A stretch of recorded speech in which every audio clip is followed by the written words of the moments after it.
चंद्रपुरामध्ये OBC महिला अधिवेशन होत आहेत। हा विदर्भस्तरीय अधिवेशन आयोजन जे आहे ते जनता कॉलेज या ठिकाणी होत आहेत।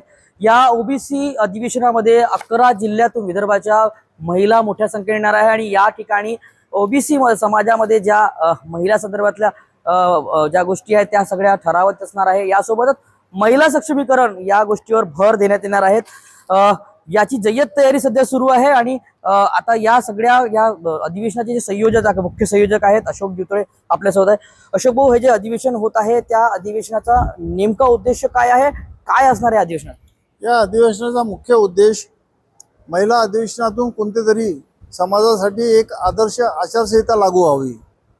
आजकाल ओबीसी समाज हा मोठ्या प्रमाणात महाराष्ट्रामध्ये आहे, देशभरात आहे।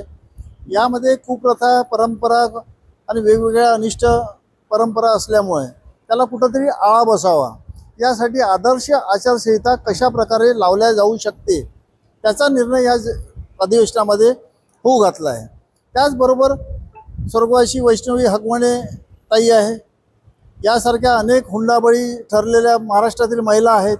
या सर्व महिलांना श्रद्धांजली देऊन त्यांच्या केसेस त्यांना न्याय मिळावा यासाठी राज्य सरकारने फास्ट ट्रॅक कोर्टामध्ये अशा केसेस चालवाव्या अशी सरकारला आम्ही विनंती देखील करणार आहोत।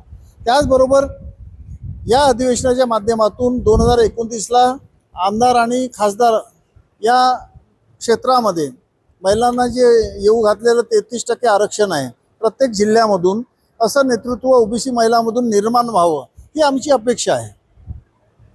एकंदरीत महिला सक्षमीकरण आणि ज्या अनिष्ट रूढी परंपरा आहेत त्याला कुठेतरी आळा घालण्यासाठी हा अधिवेशन अत्यंत महत्त्वाचं ठरणार आहे।